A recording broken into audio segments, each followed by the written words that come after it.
Tonight we've got the first formal of term, Computer Science Formal, which is a posh 3-course meal for about £10, which we have to dress up like this for. It's probably a bit dark to see, but suit and gown. I'm afraid I didn't video anything in the formals, so I'll try to do that next time. For now I'll just describe what they're like to you. So basically, dress up in suit and gown. Formals happen a few times a week in Queen's. Any member of college can go. There's a specific computer science formal that happens on Wednesday. So I say formal, it just means there are two times you can go to what is called the Buttery for food. There's just the normal Buttery time, 6 till 7, anyone turns up in any clothes you want, eat in a normal environment. Or you can pay the day before and book to go to Formal Hall, which is what I'm talking about now. And that's a 3-course meal. It is served, everybody sits down and they come and bring all the food out. At the beginning someone hits a gong, everyone stands up and then someone reads something in Latin, and obviously I have no idea what to say. Everybody's there a couple of hours before they leave. The meals, they're good, not outstanding at Queen's, I would say. They don't have much variation either. If you go to a lot of formals at Queen's, you tend to always be having salad as the starter, steak is the favourite main course, and then maybe lemon cheesecake or something like that for dessert. And when I say there's a computer science formal, that just means the computer scientists at Queen's and our director of studies, both of them, in fact we have 2 right now, they go specifically on a Wednesday and we can join them, and then one of the computer science fellows provides wine for everyone. Otherwise you'd be taking your own wine.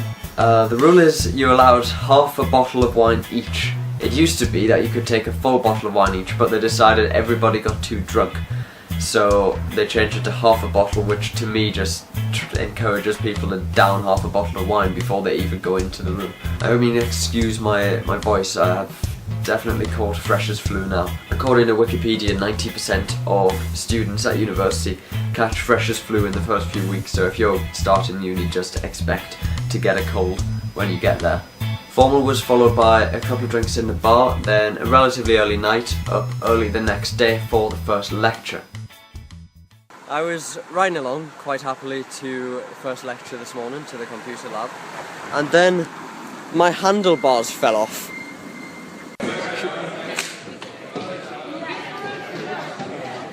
Lots of you are interested in studying at Queen's and at Cambridge and how it works and how we revise and learn in lectures, so just keep watching. Obviously the first vlog last week was Freshers Week, none of that happened. Lectures have now started. I've got all my lecture notes so far here. Our first lecture was on Prolog. Prolog is a declarative programming language. It's one of the slightly unusual ones that they teach us at Cambridge. That was in fact the only real Prolog lecture that we'll be having. Subsequent lectures will be videos online that we watch instead, and we can watch those whenever we want. That is the only lecture course like that, though. All other lecture courses are real lectures that we go to at the computer lab. Immediately after that we had another lecture on software engineering, and then one on computer design. So the way it works in computer science is we get these handouts for every lecture, and they're basically just printouts of the slides that they use on the projector in the lecture, and we can write on these if we want to take notes. This is not true for every subject. Some subjects don't have handouts, some have different types of handouts.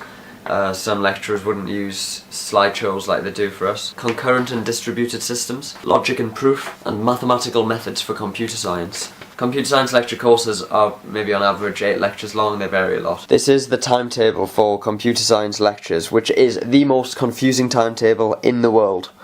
This has Part 1A, 1B and 2, which is years 1, 2 and 3 of the course, Michaelmas term, which is term 1, Lent term, which is term 2, and Easter term, which is term 3. Every lecture course, Monday to Saturday, which includes the lecturer, the name of the lecture course, the times, the days, and the location of everything, and they've managed to get it all onto one page, at the expense of it being remotely possible to actually understand and read.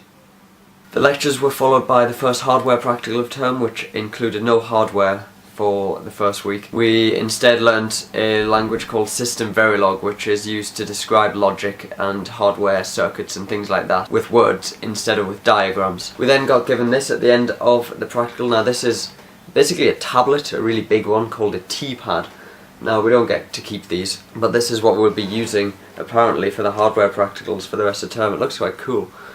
It says University of Cambridge Computer Lab on the back. So I haven't turned this on yet, I don't really know anything about it, but I'll let you know what we do with these. It even comes with a nice case. Another thing to mention that I didn't video at all was the first Bop of term.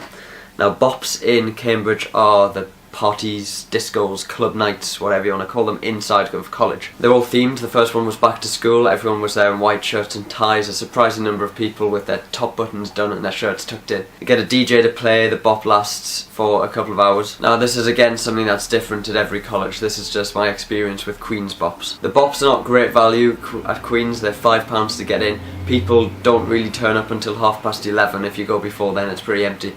And they finish at 12:30, and you're also not allowed to take drinks into the hall where they have the Bops. And if you're a first year computer scientist, then you will have a 9 AM Saturday lecture the following day. As a second year I don't have Saturday lectures anymore, all lectures before 10 AM, and it is really nice to have a full weekend again.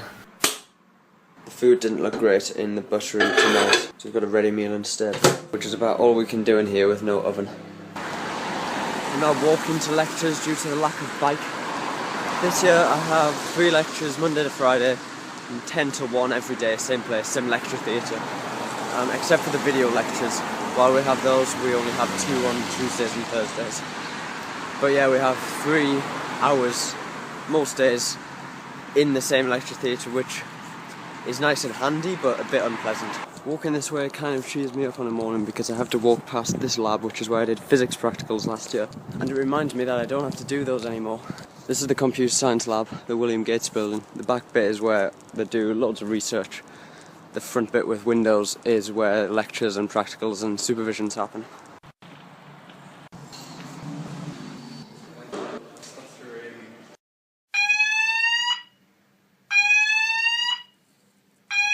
This is the first time the fire alarm has been off this term. This is the intermittent one where we just stay and do nothing and hope there's not a real fire. This happens a lot during the night as well. It is really annoying. This can go on for a long time and drive you mad. I guess now's a good time to read this.